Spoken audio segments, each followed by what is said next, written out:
Welcome to the Human Evolution Podcast, where we dive deep into the science, philosophies, and strategies that create real and lasting change.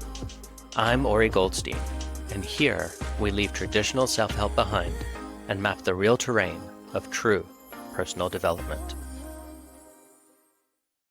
I guess the first thing I was going to ask is, how would you define victim mentality? So it's actually want to take one step back on this in a big way. So as you know, and I've said it so many different times, is one of the core tenets of my philosophy is the concept of you're trying too hard. And I've said this to you before, and I've brought it up in so many different times, but it feels like regardless how many times I say it to people, it doesn't really hit home in this way specifically. And so the idea of victim mentality shows it in a different way that I definitely wanted to hit on right now. And so the idea of you're trying too hard, if you imagine that as in concept, basically what I mean by that is that you're so stuck in a specific mindset, yet you're trying to do something different. Yet on some level, because you're so stuck, you don't really believe that you can actually achieve the result you want. So you're doing everything to try get there, but on some level, there's a part inside of you that knows that you're never going to actually succeed at that. Does that make sense? So with that being said, so imagine the concept of victim mentality in the same way. So it's just today, for example, I was working with a client, and I'm not going to go into any specific details, but she was so stuck in her problem that regardless what I was doing, her brain couldn't actually compute that this was a session of change work. To her, it was her telling me about her problems, and regardless how much that was trying to help guide her through it, and actually do change work with her in the moment, she didn't actually see that she could possibly actually shift beyond her problem in this moment. So she was a victim to her problem. And so everything we were doing, she was just trying very hard to shift, but something inside of her said that this was an impossible thing to actually achieve. Does that make sense? She's getting in her own way, basically, and just fighting against, because this is who I am. This is the way it's going to be, kind of thing. And it's not something that's being done consciously. Sure. It's just that you're so stuck in the story and you've had it for so long that you actually can't really conceive of the possibility that you could heal from it. So you come for the help, you try to get the help, and you genuinely are trying to get the help, but you're just so stuck in the problem that your brain just doesn't really associate with the fact that you could really heal right here, right now, today. And so it's the example I'll use, and unfortunately I'm using you as an example, is a lot of the conversations that we've had around your drinking, for example. It's at some point in time, we've had the conversations around your drinking, and I feel like you're trying very hard to stop your drinking, yet on some level, you haven't really associated with the fact that you could actually stop drinking today. You know it's possible, you know that it could happen, but on some level, when we do this change work, something in your head says, well, this is a really cool idea, let me ask more questions about it. As opposed to, this is a really cool idea, let me completely internalize it and change my habit today. So you're trying very hard to shift, but you're not really actually making the shift today. Does that make sense? It does. And my habits, my bad habits, and there are many, usually come in batches. So, for example, if I'm drinking, we'll use drinking as an example, but sometimes I eat too much food too. So I'm a very all or nothing person. So if I'm exercising, doing everything right, I'm usually doing everything right. Like, I've been dialing in my diet, getting enough sleep, and then I'll go in these, I don't want to call them seasons, but like little chunks of time where it's just like, you know what, screw it. This whole week's going to be a mess. And then, but then everything goes out the window as well. So it does come in, like, there are times where I'm like dialed in, either I'm not drinking or I'm drinking very little, I'm eating well and everything else. And there's other times where it's just like, whatever. That's who I knew was in there. So exactly. So, and that is the exact idea of you're trying too hard, because what is happening there is the fact that you make a shift for a certain period of time. And the moment that your willpower is over, you go back to being the person that wasn't able to maintain that shift. And that is what I mean by you're trying too hard. You can absolutely make a change for a day, a week, or a month, but can it become a new lifestyle? And the only way that it becomes a new lifestyle is when you absolutely lock into yourself the fact that what you did in the past is not something that's a predetermined fact for you.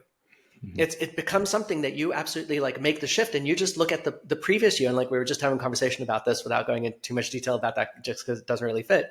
It's like, at one point in time in your life, before the age of 6, you completely believed in Santa Claus existing.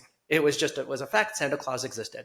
At some point in time, something inside of you snapped. It shifted, and you can never look at the concept of Santa Claus in the same way ever again.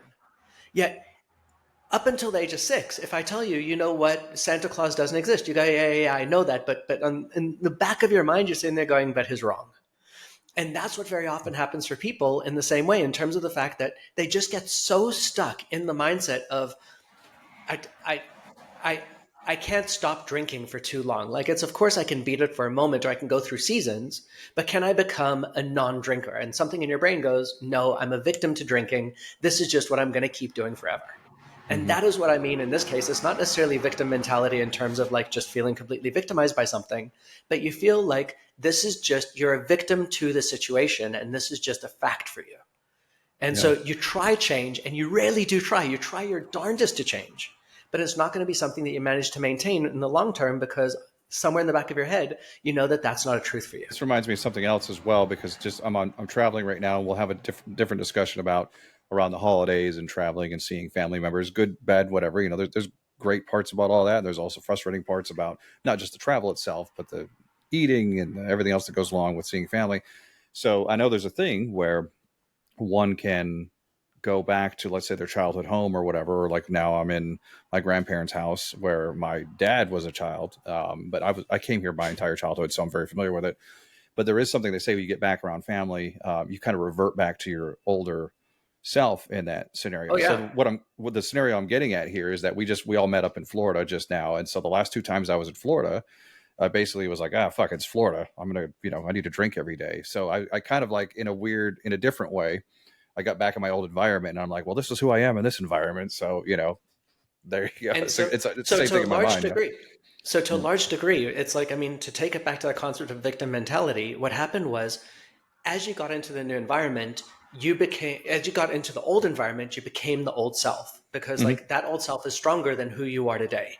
And Mm-hmm. so you're in that environment, and you now became a victim to old Lee's ways of being, as Yeah. such. And in that way, you're never actually making a permanent shift, and you're always kind of fighting yourself because you always know that that old Lee is just sitting there waiting, kind of like twiddling his fingers, going, I can't wait for the right environment to show up, that I get a chance to show up again. Whereas Yeah. for a person, when a child stops believing in Santa Claus, regardless what you do, they don't see it the same way again. It's not that they are trying too hard. It's not that they're trying to not believe. They just saw the world in a different way, and that is gone for them forever. Yeah, it's very interesting, and it's a tough pull too, because then I'll go back to the silent meditation retreat at moments when I wasn't meditating, or like even my mind was wandering, and I was trying to think of like, oh, I need to think about something, that's because I'm bored out of my mind, because obviously you still get bored in there even if you try to concentrate. you know I I was looking forward to my two trips to Florida, and it was giving me a lot of dopamine at the time, because I'm like, oh, I can't wait to get back down there and go do all my old things. And they were like, All I had my a old lot of fun. Don't things. get me wrong. Yeah. Yeah, no, don't get me wrong. There's not much I would change about those two trips, because I really did enjoy myself. Other than I felt like shit a couple of times, but the good outweighed the bad for in my mind. I had a really good time. But it's still like that. I was looking forward to doing it. Like, I was like, oh, I can't wait to get down there and do it. So it's pretty ingrained in And me, after all those years of being down there, and even after all the things I know now, like you mentioned, it still was like, this is what I'm here for, kind of thing. So, And so, like, let's take that for an example. Like, let's not use the Florida example, but like, mhm. let's imagine growing up in a specific household where you always felt intimidated by your parents. Let's just use that as an example. Sure. And so, every single time, like throughout your teens, whenever it is, you sit down at the dinner table, whatever it is, and your parents talk to you in a certain way, and you feel very intimidated. At some point in time, you go off to college, you have a certain set of experiences, and you now see yourself as an adult. And then you go back home, and you all of a sudden just see your parents with new eyes, and you just realize the fact that they're just average people, that there's nothing about them that is intimidating. And as soon as you make that shift, you don't need to tell yourself, don't be intimidated. You just aren't intimidated anymore, because you became a new you. Does that make Mm. sense? Okay. Yeah. So, okay. And so, Yeah. yeah. And so now taking that to the concept of, for example, going to Florida. So what's going on here is, you never became a new you. You're just right now in whatever other environment, you're saying like the old Lee is still there, and the old Lee is very much still alive and kicking. And I know that inside of myself, I'm still the person that is going to revert back to that, or could revert back to that very easily. And Mm. because of that, what happens is it's a factor of willpower. And there's nothing wrong with willpower. It's a very powerful thing. But there's a different level of shift beyond willpower. And that is the shift of identity. When you become the person that just doesn't want to do those things anymore, doesn't see the benefit in those anymore, someone just finally told you Santa doesn't exist, and the kid inside of you believes it. And now all of a sudden, you just can't think about it in the same way anymore. And that is the shift from you're trying too hard. You no longer are trying to make the shift. You're just such a different person that the way of thinking just doesn't compute anymore the same way it used to. Yeah, it's the internal battle, because that's essentially what it always is. It's always the internal battle Well, for me about wanting to do or not do things, versus, like you just mentioned, like that's just not me at all. And now it's like, you know, if I should or shouldn't and do so this, there's always like, Yeah, and so let's play around with that for a moment, yeah. because that internal battle is literally what I mean by you're trying too hard. As Mm-hmm. long as you have an internal battle, and society has us completely wired up to believe that that is exactly what we need to be doing the whole time. The fact that at every moment in time, we need to fight against our demons, we need to fight against our bad habits. And as long as that battle is continuing, you might be able to actually get some kind of results in your life. And if you get them for long enough, you will actually get a certain level of outcomes. But there is a completely different way when you actually evolve, literally human evolution movement, evolve past the you that had the problem in the first place. It's taking the example of going back to your family home. When you actually see yourself as an adult, you no longer are capable of seeing your parents as the intimidating people, because now you see them as equals. Whereas if you never see yourself as an adult and you go back home and your parents do seem to intimidate you and you go, Mom, Dad, I'm a big boy now. Like, it's like you're saying all the right things and you're not letting yourself get intimidated, but it's an act of will because there's still a scared child inside of you. That's the difference. One of them is I'm an adult and now I see my parents as equals, so they're not intimidating. The other one is I should be an adult and I'm going to say all the right things and I'm going to set my boundaries and I'm going to be tough and I'm going to do everything I need to do. And you're literally trying too hard to get those results. That's what I mean by that you're trying too hard and that you're a victim to the mindset that holds you in place. Yeah. No, that's interesting. So how did all this come? Like, how does this start? Is this just something that's ingrained in us as human beings? You know, the developing the victim mentality, because a lot of people, or assuming almost maybe all of us have it. I know society's not helping. We did a show about that, about, you know, being addicted to drama and trauma and the media and everything else, which is kind of adjacent to this. But where does this start? Is it just a developmental thing along the way as children, or is it something that continues through adulthood? So Robert Cialdini wrote the book Influence, and he said that Mm-hmm. one of the most powerful ways to influence a person is the law of consistency. That as soon as you get a person to do something, that they're going to consistently do this, they're going to consistently be the same person that does that. It's human beings don't want to come across for their own sense of self as a person that's completely fickle and changing so much. So if you Mm-hmm. develop the identity, for example, of I'm the bad boy, let's just use that as an example, and you really take that on, all of a sudden something inside of you needs to be consistent with that identity.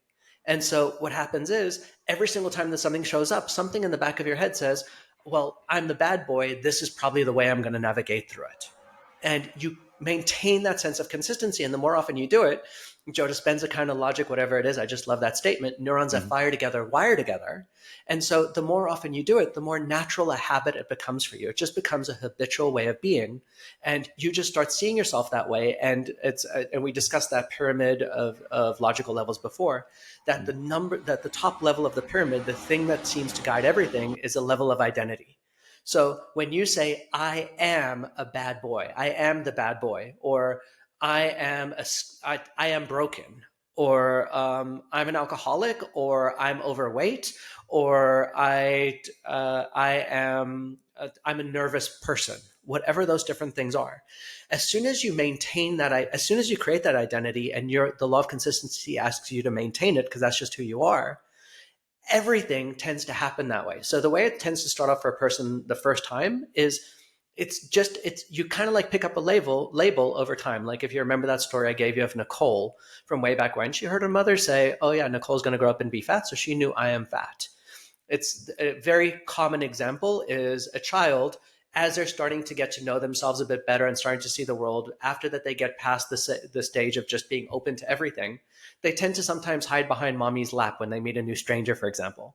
And if in that moment, as they go and like a new stranger comes up and goes, hi, what's your name? And the child goes and hides behind mommy's lap and says, and hides away. And mom goes, oh no, don't mind her. She's just shy. All of a sudden, the child hears, I'm just shy, and she goes, okay, fine. So that's why I'm doing it. Mommy knows better than me. Hypnosis has happened in that moment. And all of a sudden, the child starts growing up saying, I am shy. Or a child goes to school and they cheat on their homework, and all their friends give them pats on the back, going like, "Oh my God, you are so bad! You got away with it. You're awesome!" And all of a sudden they feel so cool because they got away with something because they're the bad kid. And another time they make a joke in class and all the students laugh and they get sent off to the principal, but they feel super cool about it because it happened. Now all of a sudden I'm the bad boy. And all those things just tend to happen. And as you do it more and more often, neurons that fire together, wire together, you start developing more and more of that identity. And as you develop more of that identity, it just becomes something that kind of prevails through your entire life. And then, for example, fast forward 30 years for that little girl that hid behind mommy's lap. All of a sudden, she doesn't know why, but when she has to go give a speech, something in the back of her head says, I'm a shy person. I can't do this. So she goes to Toastmasters and she does everything. And she tries so hard to get past her shyness. And she'll go to Toastmasters and she'll give her speech and her voice will crack and she'll do everything and she'll fight so hard and her willpower will get her to give the speech. And the moment that speech is over, she'll go, thank God that is over because I'm shy and I never want to do that again. Mm-hmm. As opposed to actually changing something inside of herself that says, there's no reason in the world why I should be shy. I'm a confident, powerful adult and me talking to other adults shouldn't be scary. When she makes that shift, when she really, really makes that shift, all of a sudden she starts talking to people and it's not a big deal. She's no longer a victim of the shyness label that was put upon her when she was young. Not in any bad way. It was just what her mom said. But she got that label, she started believing it, and she became a victim to it.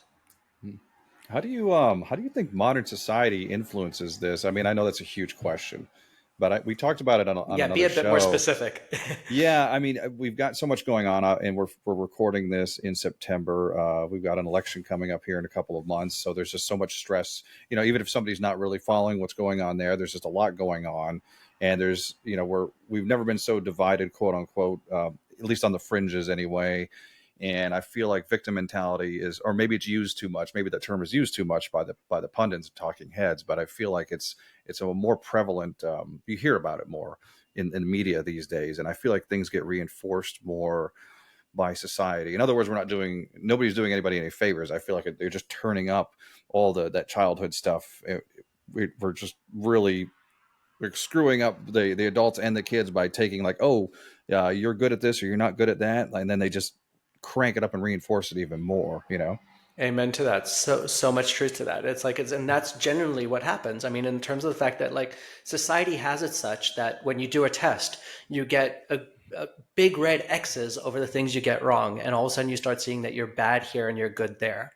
Whereas I think that rewind back 5,000 years ago, something happened. And as long as it wasn't something that ended a life, it was just, I made a mistake and I continued on. But now society has it such that you have to get an A in this test. Otherwise, you're going to be held back a grade or whatever it is. And you start having this very strong logic inside of your brain of this or that. It's very much pass or fail, good or bad. And the moment that you have two choices in something, you've got the perfect dilemma of jumping between either this or that. And I don't think that is the way that the human brain is made to work very much so. It's like it's what's called a two-stage thinking, black versus white. And what they say is that the most logical way for the human being to work is what's called four-stage thinking, where you imagine an overlap where you got black, white, gray, and neither black nor white, which is really just every possibility. Whereas if you got black or white, you don't even have the possibility of not being either of those or being a little bit of both. And as long as you're stuck in that place of like, I'm this or that, I'm a Democrat or I'm a Republican, you're left in that place of being stuck. It's I'm a good boy or a bad boy. I'm shy or I'm confident, whatever it is. It leaves you in a very, very stuck place. You know what I was thinking about, social media, and I don't know how long photographs have been around for.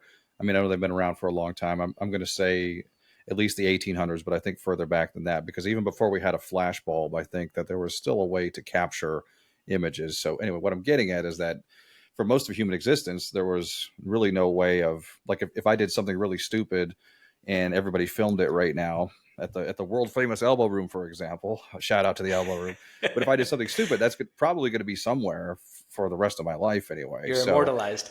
yeah, right, so I could see that working both ways. So in a sense, I could look back at some of the stuff I used to do on social media, and I could be like, "Oh, that was so much fun. I really like enjoyed that." And there's some things I look back on to this day, and I'm like, "That was a good time," but I'm glad I don't do that anymore. So in a sense, I guess it could reinforce change or help with that. Like, oh, right. Or in another way, some people could probably look through all their shit and get stuck in that loop and just like, oh my gosh, that is who I am, kind of thing, you know? So that's interesting as well. What are your thoughts on that? I think that it's, I mean, I take it one step further in terms of the fact that I don't necessarily believe that is the thing that makes or breaks a person. But however, it is easier to maintain consistency with that. But it's the way I look at it, that I say it doesn't really make a difference, is like you said, you can look at those photos and say that's who I used to be, or you can look at those photos and say that's who I am. Mm-hmm. But it does give you a way to kind of like look back and get you stuck in a certain mindset very easily, much more easily than it used to be. But I think it's just much more about something that just gets locked in your brain, that you just see yourself in a certain way, and as soon as you take that on as an identity, one way or another, you're stuck. You're just absolutely stuck in, this is who I am. And so and identity is one thing, but another thing is just believing that you're stuck in a certain habit or something else, like that. As long as you're as long as you're a victim to a specific circumstance, you're always going to be trying very hard to shift that circumstance if you don't like it. So one is the identity of I am broken. The other one is just something along the lines of it's whenever I go out, I always have a drink. It's not an identity, but it's just a fact that just as if you have no choice in the matter. And so one time Mm-hmm. you go out and you say, I'm not going to have a drink, and you get really, really proud of yourself. But then the next time you go out and you go, it's just like, that was so tough. Like, you know what, like now I'm going to have a drink. And so you are a victim to that circumstance. And then you go on Facebook and you see all the photos of you, because this is what you've always done, all the photos of you drinking. And I could see how it could easily start creating that identity for you that you just become absolutely stuck with. Mm-hmm. Yeah, no, for sure. A million examples are rolling through my mind now just over the last 25 years. So, short of like, obviously, this is what you do for a living. You help people through these things, and you do sessions with everybody that, and they book appointments with you and everything else. Short of an actual appointment or a session, are there any small techniques that people can use just to break themselves out of it on a daily basis? And now, obviously, if they need help, Yeah. they need help, but surely there's a spectrum of, like, you could do these little things for now, all the way up to hypnosis and therapy. Yeah, so I mean, I actually just made the post about this in in the Shift community, which I love. And so, like, for example, a person asked a question, and it basically boiled down to this. And so what I said to her was the idea of what I call small home runs. So if you, for example, like, and this will take willpower at the beginning. So this is one step below doing something such as hypnotherapy, and we'll get into that in a minute. But if, for example, you're stuck in the concept of every single time I go out, I drink. What if just one time you went out and you didn't drink? What if one time you went out and instead of ordering your normal drink, you actually just ordered a beer or something that's less alcoholic?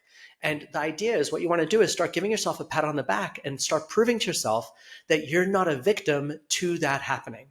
That you actually can see yourself as being different from that, as opposed to the fact that that is the thing that controls you. So what I call is small home runs, just small things you can do that prove to yourself that something is different about you, as opposed to the way you were before. And for example, the example I gave you when we were talking about you and alcohol was, I don't care if you order a drink or not, but what if you just say, I'm choosing to order a drink, rather than I'm a victim of the fact that I'm going to order a drink? That small shift is another big thing, because what's happening is you're re-empowering yourself as opposed to being a victim of that happening to you. And the whole idea here is, as much as possible, you want to start breaking that connection in your brain of the fact that you're powerless to this habit, or that you're powerless to this way of being, or to this identity, or anything else. And the more you can start breaking it, and the more you can start congratulating yourself and spotting it and having other people notice it, and you start making that bigger, again, law of consistency will work both ways. So law of consistency can now all of a sudden have you being, I am different. And if you start believing that and you start proving to yourself that you're doing it, that can start developing its own momentum. Again, neurons that fire together, wire together. It works both ways.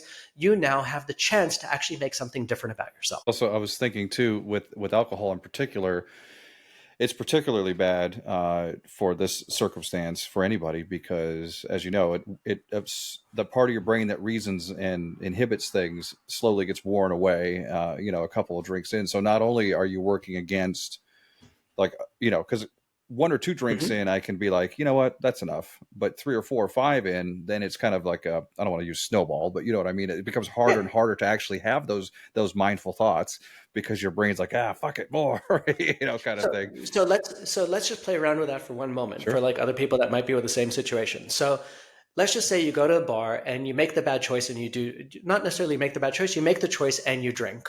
And two drinks in, you say, I could stop, but you don't stop. And now you're four drinks in and now you couldn't even stop yourself if you wanted.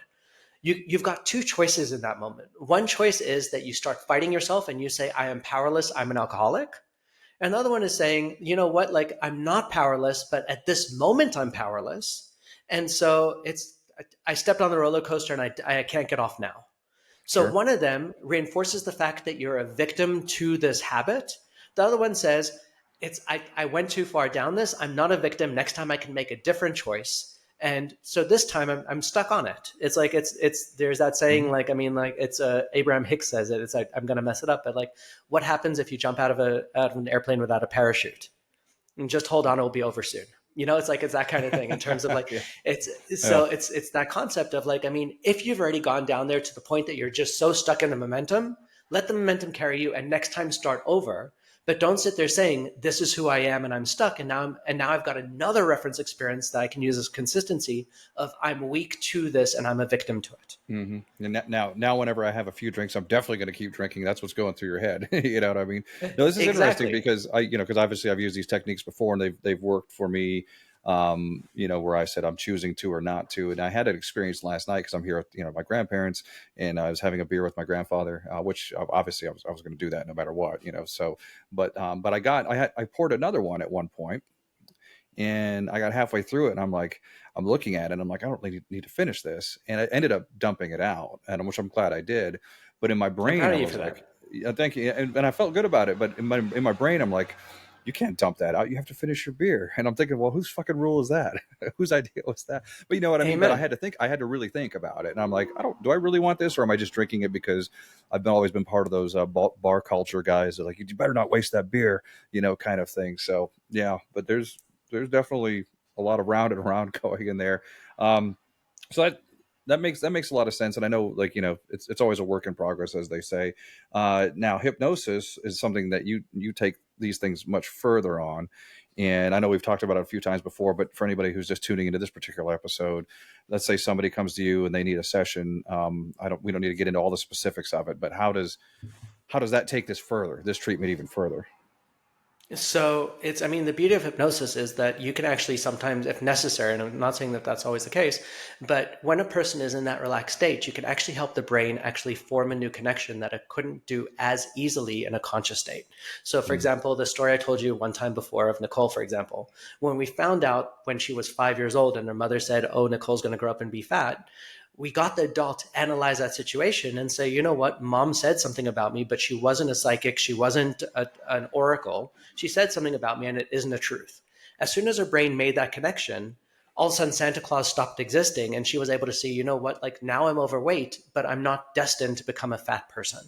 Mm. In the same way, when you actually, with hypnosis, if you can actually change a pattern inside of a person and stop the brain from going down the exact same neurons that fire together, wire together path and create a new path, and then using hypnosis, reinforce that path, what happens is now all of a sudden what you've got going on is the fact that their brain has isn't so stuck in the same habitual pattern that it was because you used hypnosis to actually program in a new path of going down.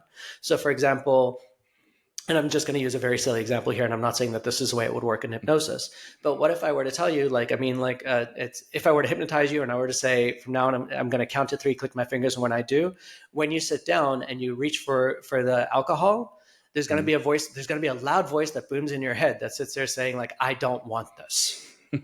Yeah. That's it. I don't do anything Yeah. else. I just put that loud voice in your head.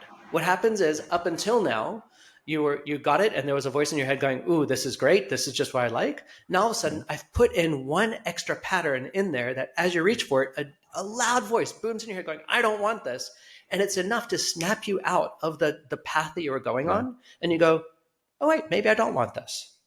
Sure. And then what we would do with hypnosis is would reinforce that is after that voice goes off, think about how wonderful you feel when you put it down and you realize how powerful and strong you are in realizing the fact that you are in control of this habit. Mm. And so what we start doing then is we start actually creating that thing, and we actually in your mind can give you those small home runs in hypnosis that you can actually see how that will play out. And then your brain can use that as reference experiences the next time that it happens. So it just makes life a whole lot easier. And then just to take it on one step further, for example, with the psychedelics, just to take it even one step further, Mm-hmm. let's just say, for example, hypnosis, because this is at the end of the day, everything that it boils down to everyone. Everyone is on some level trying so hard. So let's just say I did hypnosis and it still didn't hit. At that point in time, for example, what you could do is you could take psychedelics, and in psychedelics, it's like I say, it's almost like taking like a snow globe and shaking it up so much that all of a sudden your brain is open to so many more possibilities that then Mm-hmm. with psychedelics mixed with hypnosis like GPRR is what you could do then is you could, while they're under the influence of psychedelics, then have them imagine them no longer wanting alcohol. And because their brain is in such a creative state, it can become something that much more powerful for them than it could be even in just a hypnotic state by itself.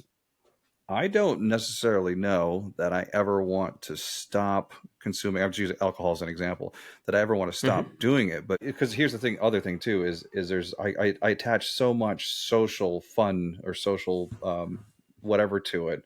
So there's always that, even if I'm not even thinking about. So anyway, the reason I'm bringing this up is because you're saying if you had to do therapy with somebody and get them to stop completely, I don't know. It's tough. I'm also well aware of all the health consequences. It'd be interesting to see. And you've done this actually in the past where you've had people specifically with like substance abuse, I'm assuming, and you've Of taken them course, down yeah. this path. Yeah. No, that's Of interesting. course. And Yeah. and so and the thing I just kind of like want to stress here is the fact that like it's as long as you're dealing with willpower, Hmm. you almost aren't allowed to fall off the wagon because oh gosh, I'm an alcoholic and I'm not going to touch alcohol ever again. And so like what happens is you're always in that place that you the moment you fall off the wagon, the part in your brain goes, oh yeah, I'm back to being an alcoholic right now. Hmm. Whereas Yeah. if you actually shift it properly inside of yourself and you all of a sudden say like alcohol does nothing for me, I don't mind having it, I don't mind not having it, when I take it I get high, whatever it is, and I get very social, whatever it is. But quite honestly, I really like myself not on alcohol, and I can, my thing is I feel like I can be just as much fun without alcohol when I'm around people that are drinking. Like I'm more of an empath, so if they get drunk I feel kind of drunk around them, for example. Yeah. And so in that moment, because you actually make the shift in your head, the one time that I choose to drink alcohol, like when we were together last week, it's not a big deal for me. It really isn't. I drink alcohol, and it doesn't mean that the next week I go, oh my God, I'm back to being an alcoholic and it's all back to me. I just see myself as a non alcoholic that decided to have a drink for a moment. In the Hmm. same way, if you see yourself as a quote unquote fat person and you go on a diet, you're now trying so hard to not be the fat person. But the moment you cheat on your diet or the moment you're out eating something else or whatever it is, you fell off the wagon. And if you fall off the wagon more than once or twice, whatever it is, you go, oh shit, this diet never worked for me. It was too hard. It was too strict, or I'm too broken to do it. If, however, I have you see yourself as a naturally thin person that has some bad habits, and then we help you change those habits, and you all of a sudden get to the place that like you enjoy eating the healthy food on your plate or whatever it is, and then you go out one time and you feel like having a cheeseburger and a milkshake. Naturally thin people are allowed to have cheeseburgers and milkshakes. It's not a big deal. It doesn't mean that you're going to have a cheeseburger and a milkshake every day from that point forth. You're a Hmm. naturally thin person that had something bad one time. Or if you're a person that knows that you are lazy and you force yourself to go to the gym for frickin' a month, and then at the end of the month, one time you sleep late, or you don't go to the gym, or you hurt yourself and you just stop going to the gym, whatever it is, and now you go, I'm back to being the fat slob on the couch, is very different Yeah. from seeing yourself as a naturally active person.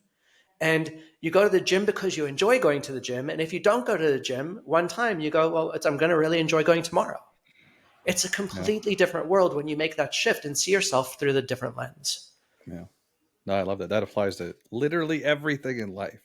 And I always smile when we have these conversations because every time you're talking, I'm rolling through the half dozen or 2 dozen reasons that all those things apply to me in these circumstances. And I'm talking about everything: the food, the diet, the exercise. Because, like I said, I'm a very all or nothing person, and it served me under certain circumstances. Of But for the course. most part, it's not. It's a double edged sword. I know that's cliche. I just really want to like it's a core tenet of my philosophy, of that concept of you're trying too hard. And I just want people to really lock their minds around that concept of what I mean by that is, as long as you're seeing the world through a very specific lens, you're going to be coexisting with that world. And as soon as you can break that lens and you can see the world in a different way, the world becomes something completely different for you. If you see yourself as an alcoholic, you're always going to be an alcoholic. If you see yourself as a non-alcoholic, you can go off and have a drink and it's not a big deal. And that is the difference between trying too hard and evolving beyond the problem in the first place, breaking the hypnosis and actually becoming the larger version of yourself. And and I want people to kind of like lock their minds around it. And the thing that I was going to say earlier that now I remembered is this, and how this shows up in my session so much is that very often when a person does come to me for a session, that they'll just be so stuck with their problem that we'll be talking about it and I'll be doing the work with them. I'll genuinely be doing the work. But because they're so stuck in their problem, they don't actually even realize that they could shift beyond it. And I sit there saying, like, I want you to really do this because this can shift you. And they nod at all the right times and they focus in on all the right things. But their brain is so stuck on the problem that I almost need to slap them on the back of the head and just be like, listen here, you can change if you believe you can change. We can make this happen. This is not a foregone conclusion. This is not a reality you have to live in. And as soon as that shift happens, it's a tower of dominoes and everything just falls down after that. It's just like the moment you make that first shift and realize it's possible for you, everything beyond that just becomes absolutely amazing. And this is going to be particularly relevant this time of year because, like I said, this is September now. We've got the holidays coming up, which comes with a whole host of issues between dealing with family, travel fatigue. Maybe you're running off, and maybe you've got a family, you got to cart kids all over the world. Then, of course, all the food and alcohol choices that we're faced with, at least here in the U.S. And even as I'm saying this, I'm sure people are getting stressed, like thinking about all the stuff they have to do for Thanksgiving and Christmas, all the planning and everything like that. So fortunately, we'll have a little bit more content coming out specifically addressing the holidays and everything. And we'll probably be doing that with dietitian Brittany, your partner there in the Shift community, which we won't get into a whole lot here because don't have a live link at the moment, but we have launched a new community that partners Ori Goldstein up with Brittany Carpenter. We'll put some information out about it. We've spoken about it before. Right now, the community is closed as of the airing of this recording. It's closed. We have our founding members, which is super exciting. So I won't get too much into it other than we will be doing a beta launch or another launch here coming up soon. But in the meantime, we do plan on recording some useful tips and some content related specifically to the holidays, travel, family, alcohol, and everything else. Yeah, absolutely. And I just love the concept that in that community that we actually get a chance to specifically focus in on those things with people. Brittany from her side, which is, I think, huge, like dealing with the food choices for the holidays, and I get to deal with stuff like this to help people shift. Yeah. So super excited. And I do hope that when it is available, people come check it out. Absolutely. Well, sounds good, man. To be continued. Absolutely. Thanks so much, man.